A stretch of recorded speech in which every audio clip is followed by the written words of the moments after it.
خوتي في الله، بغيت اليوم نهضر على واحد القضيه اللي كضرني في خاطري، اللي كتخلعني، اللي كتفزعني. شحال هادي كنت كنحضر لشي مضاربه وكتلقى شي واحد معصب، وهذا الشي كطورزه ومكشكش وكيسب في الذات الالهيه، كما كنقولوا كيسب في الرب. قلبي كيتهز، ما كتبغيش تدخل لي لراسي وكنكلاصيه، كنقول الله عز وجل وما قالوش. وهذا كيبغي يبين الناس راه قبيح وكيتجرأ على الخالق ديالو، كيكون معصب وكيكون غضبان.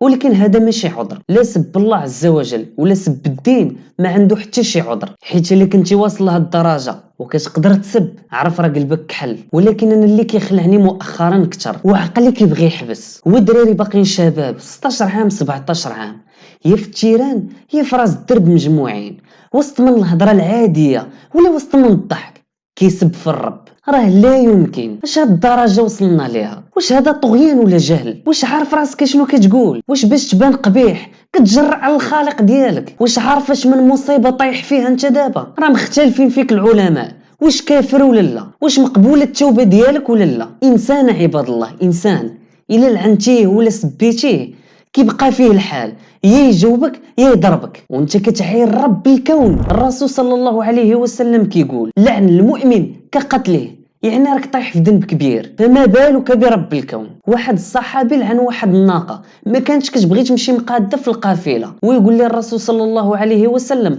طلقها تمشي في حالها، لا تتبعون ناقه ملعونه. ناقه عباد الله ماشي غير انسان، رب الكون. كتسب اللي وجدك في هذه الحياه، كتسب اللي سخر لك كاع الظروف باش تعيش مزيان، كتسب اللي كيرزقك. واش ما خفتيش من الانتقام ديالو؟ ما خفتيش من الغضب ديالو؟ غدا يوم القيامه اش من وجه غتلاقى به وانت كنتي كتسبو؟ اش غتقول ليه؟ كنت غير خالقه مع الدراري؟ ولا فلان عصبني واحد شويه؟ راه الدنيا كامله ما كتساويش جناح بعوض عند الله عز وجل.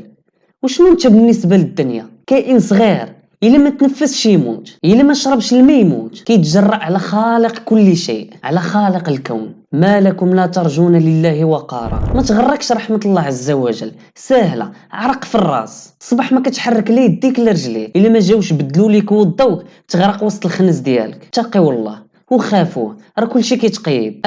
الله عز وجل غفور رحيم، ولكن راه شديد العقاب. كان معكم يوسف حاضر.